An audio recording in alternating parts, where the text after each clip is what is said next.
నమస్తే. Welcome to it's you TV devotional. నేను మీ నందు. ఇవాళ మనతో పాటు స్టూడియోలో ప్రముఖ ఆధ్యాత్మికవేత్త నానాజీ పట్నాయక్ గారున్నారు. మరి గురువుగారితో మాట్లాడి మనలో ఉన్న కామన్ డౌట్స్, జనరల్ టాపిక్స్ అన్నీ అడిగి తెలుసుకుందాం. నమస్తే గురూజీ. శ్రీమాత్రే నమః. గురువుగారు, ఇప్పుడు సెప్టెంబర్ 7వ తారీఖున చంద్రగ్రహణం వస్తుంది కదా!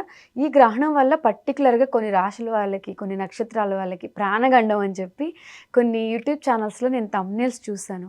అంటే ఇప్పుడొచ్చే గ్రహణం నిజంగా అంత ఎఫెక్ట్ ఉంటదా? అంటే ఓన్లీ నెగెటివ్సే ఒకటేనమ్మా, ఇచ్చేది? ప్రాణగండాలు ఎప్పుడు గ్రహణం వల్ల ఉండవమ్మా, గుర్తుపెట్టుకోండి. వాళ్ళ జన్మజాతకంలో హ్మ్.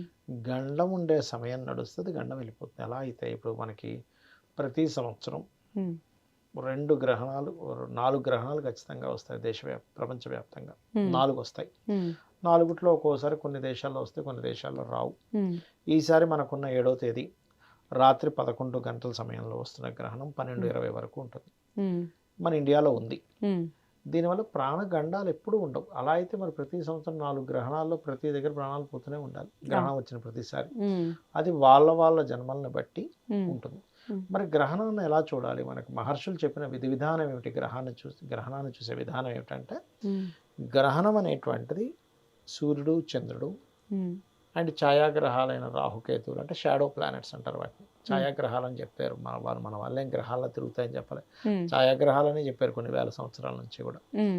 అవి 4 అలైన్లోకి వస్తాయి, ఒకే లైన్లో ఉంటాయి. హ్మ్. అంటే కాలానికి సంబంధించినవి అవన్నీ. రాహుకేతువులు కానీ, రవిచంద్రులు కానీ కాలాన్ని సంకేతాలు ఇచ్చేటువంటి గ్రహాలు. హ్మ్. ఈ కాలానికి సంకేతించేటువంటి గ్రహాలు హ్మ్. ఒక అలైన్లో ఉన్నప్పుడు నువ్వు కనుక భగవద్ ధ్యానంలో ఉన్నట్లయితే హ్మ్.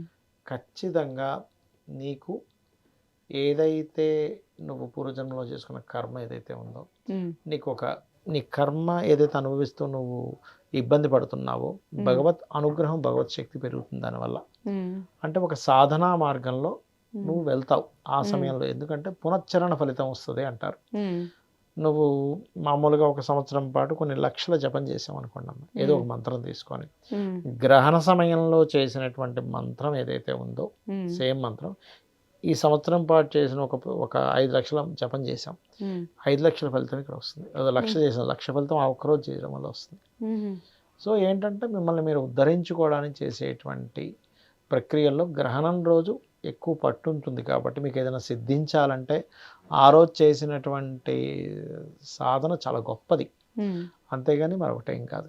మరి ఈ ఫలితాలు చెప్తారు కదా, ఈ రాశి వారికి మంచిది, ఈ రాశి వారికి మంచిది కాదు, ఎన్ని రోజులు ఉంటుంది అంటే, హ్మ్. గ్రహణం రోజు నుంచి 40 డేస్ ఉంటుంది దాని ప్రభావం. హుహు. ఇప్పుడు పర్టికులర్గా కుంభరాశిలో జరుగుతుందమ్మా గ్రహణం. హ్మ్. సో కుంభము, మిథునము, తులా రాశుల వారికి గ్రహణ ప్రభావం ఉంటుంది. హ్మ్. అలాగే ముందు వెనక రాశులు అంటే మీనము, మకరము హ్మ్. వీరికి ఉంటుంది. మిథున రాశిలో నేను గూడా ఉన్నా గురువుగారు. ఏం కాదు చెప్తాను. అంటే ఏం హ్మ్. లేదు, ఇక్కడ ఏంటంటే గ్రహణం వల్ల మనకి ఏమిటి నష్టమో, ఏమిటి కలిసి వస్తుందో తెలుసుకొని హ్మ్. ఆ విషయంలో జాగ్రత్తగా ఉంటే సరిపోతుందమ్మా. ఇప్పుడు మనం రోడ్డు మీద వెళ్తున్నాము, హ్మ్. ఒక యూటర్న్ కర్వ్ వచ్చింది, హ్మ్. అది వచ్చిందని భయపడతామా? అమ్మయ్య మనకు తెలిసింది లేదు, స్లోగా వెళ్ళి తిప్పుకుంటామా? స్లోగా వెళ్లి తిప్పుకుంటాం. మనం భయపడాల్సిన పని లేదు కదా అక్కడ. హ్మ్. అలా ఏంటంటే ఫస్ట్ ఆఫ్ ఆల్ జాతచక్రంలో మేషం నుంచి తీసుకుంటే హ్మ్. ఏకాదశంలో గ్రహణం. సో మేషం వారికి బాగుంటుంది, హ్మ్. అన్ని రకాల లాభాలు ఉంటాయి. కాకపోతే వీళ్ళు ఏదో ఇన్వెస్ట్మెంట్ చేస్తే, అంటే మనకి ఏదో ఎక్కువ లాభాలు వస్తాయి, ఎవరికో డబ్బులు ఇస్తే అనుకుని కొన్ని ఆశ, ఎక్కువ అత్యాశ పడుతుంది, ఆ వాటి జోలికి వెళ్ళకూడదు. హ్మ్. వృషభం వారికి కెరియర్ పరంగా చాలా చాలా చాలా బాగుంటుంది హ్మ్. వృషభం వారికి. హ్మ్. అలాగే ఇంకోటి ఏంటంటే, వృషభ రాశి వారికి ఎవరికైనా మనీ ఇస్తే మనకి జాబ్ ఇప్పిస్తారు గవర్నమెంట్, అలాంటి జోలికి వెళ్ళకూడదు. హ్మ్. మిథునం వారు లాంగ్ జర్నీ చేసేటప్పుడు, పెద్ద మొత్తంలో మనీ ట్రాన్స్ఫర్ చేసేటప్పుడు తండ్రి గారు ఆరోగ్య విషయంలో జాగ్రత్తగా ఉండాలి, అంతే, ఏం లేదు. హ్మ్. కర్కాటకం వారికి న్యూట్రల్గా ఉంటుంది. కాకపోతే మీరు ఇన్సూరెన్సెస్ రిలేటెడ్ సంబంధించినవి పే చేయకుండా ఉండడం, ఇలాంటివి చేయకుండా ఉండాలి. హ్మ్. కొంచెం వాటర్ ప్లేసెస్ వెళ్ళినప్పుడు జాగ్రత్తగా ఉండాలి కర్కాటకం వారు. హ్మ్. సింహం వారు ఎట్టి పరిస్థితుల్లో వివాహము, అలాగే పార్ట్నర్షిప్స్ విషయాల్లో జాగ్రత్తగా ఉండాలి. హ్మ్. అంటే వివాహ నిర్ణయాలు, పార్ట్నర్షిప్స్ విషయాల్లో. కన్య వారికి 6th హౌస్లో గ్రహణం చాలా మంచిది. హ్మ్. వీళ్ళకేంటంటే కాంపిటీషన్ రిలేటెడ్ సంబంధించిన విషయాలు చాలా బాగా కలిసి వస్తుంది. హ్మ్. తులవారికి గనక చూసుకుంటే మనకు చూడండి, గ్రహణ సమయంలో గర్భవతులు జాగ్రత్తగా ఉండాలంటూ ఉంటారు. అంటుంటారు. ఈ తులవారు జాగ్రత్తగా ఉండాలి. హ్మ్. తులాలగ్నం లేదా తులారాశి వారు ఉమ్, ఈ గ్రహణ సమయం ఎలాగో 11 నుంచి 12:20 కాబట్టి నిద్రపోతారు హ్యాపీగా. కానీ ఆ సమయంలో తెలివేసి ఉండి ఏదో కత్తిరించడము, కత్తి పట్టుకుని ఏదైనా కట్ చేయడము, ఉమ్, గోక్కోవడం లాంటివి చేయకూడదు అంటారు కదా. చిన్నపాటి దొరదేసినట్టు వేరే విషయం, కానీ ఎక్కువసేపు చేయకూడదు. అది ప్రభావం సంతానం మీద పడుతుంది. ఓకే. వృశ్చికం వారు ఎట్టి పరిస్థితుల్లో గ్రహణం నుంచి 40 రోజుల పాటు ఎడ్యుకేషన్ విషయంలో తొందరపాటు నిర్ణయాలు, మానసికమైన స్ట్రెస్, అనవసరం ఎమోషన్ అవ్వకుండా ఉండాలి. ఉమ్, ప్రాపర్టీస్ విషయంలో జాగ్రత్తగా ఉండాలి. ధనస్సు వారికి 3వ స్థానంలో గ్రహణం చాలా మంచిది, కానీ కొన్ని కమ్యూనికేషన్ చేసేటప్పుడు అగ్రిమెంట్స్ రాసుకునేటప్పుడు కొంచెం జాగ్రత్త పడాలి. ఉమ్, మకరం వారికి ఫైనాన్షియల్ మ్యాటర్స్లోని కుటుంబ సభ్యులు అనవసరమైన ఎమోషన్స్, అనవసరమైన వీటి వల్ల ఇబ్బంది వస్తూ ఉంటుంది. ఉమ్, కుంభం వారికి ఎట్లాగో గ్రహణం రాశిలో పడుతుంది కాబట్టి ఉమ్, వీళ్ళు కొంచెం అప్పులు ఇవ్వడం తీసుకునే విషయంలో, రుణ సంబంధించిన విషయాల్లో జాగ్రత్తగా ఉండాలి.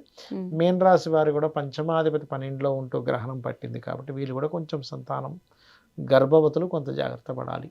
ఉమ్, అయితే ఈ గ్రహణం పట్టినప్పుడు మనం దాన్ని ఒక అదృష్టంగా తీసుకొని జపం చేసుకోమని చెప్పారు. ఉమ్. సరే, ఈ గ్రహణం ఇప్పుడు ఇందాక గ్రహణం టైం అనుకున్నట్టుగా నైట్ అంటున్నారు కాబట్టి అందరు నిద్రపోతారు కదా. నిద్రపోతారు, సాధన చేసుకునే వాళ్ళు చేసుకుంటారు. నేనున్నాను ఆ సమయంలో జపం చేసుకుంటా, చక్కగా అమ్మవారి మంత్రం చేసుకుంటా. ఓకే. అట్లా సాధనా మార్గంలో ఉండే వాళ్ళకి ఒక అదృష్టంగా భావిస్తారు. ఉమ్, అలాగే మరి గ్రహణం అయిపోయిన తర్వాత ఈ 5 రాసుల వారు ఎవరు? మకరం, కుంభం, మీనం, మిథునం అండ్ తులారాశుల వారు ఉమ్, ఏం చేసుకోవాలి? గ్రహణం అయిన తర్వాత రోజు చక్కగా చిన్న చిన్న ప్రతిమలు దొరుకుతాయి, రవిచంద్ర ప్రతిమలు. ఉమ్, ఆ ప్రతిమలు 2 సర్పాలు ఆకారంలో ఉండేటువంటివి, ఉమ్, అలాగే బియ్యము, మినుములు, ఉలవలు, ఉమ్, నువ్వులు, ఈ 4 పదార్థాలు కేజీంబావు. ఉమ్, వీలైతే ఏదైనా ఒక కూరగాయ ఏదో ఒకటి ఇవి. అండ్ ఇత్తడి గిన్నెలో ఉమ్, కొంచెం నెయ్యి పెట్టి, నెయ్యి ప్యాకెట్ లాంటిది పెట్టి ఇవి దానం ఇవ్వాలి. ఉమ్, ఇచ్చినట్లయితే దోషం అనేటువంటిది వీళ్ళకి కలగదు. ఉమ్, అవి దోష పరిహారంగా చెప్తూ ఉంటారు. ఓకే. ఇవి చేసుకోవాలి. ఉమ్, ఒకటి సాధన కోసం వచ్చింది అని అనుకుంటే ఈ భయాలు ఏమి ఉండవు. ఉమ్, ఇప్పుడు నేను చెప్పిన విషయాల్లో జాగ్రత్త పడితే అయిపోతుంది, కానీ ప్రాణగండాలు ఏమి ఉండవు. కాకపోతే ప్రపంచవ్యాప్తంగా ఎలాంటివి జరుగుతాయంటే, మనం ఆల్రెడీ శని వక్రించేటప్పుడు చెప్పాము 1-2 months బ్యాకే. అవును. కొంచెం బీభత్సమైన వర్షాలు, ఉమ్, అసలు పగలే చీకటైపోయేంత అవును.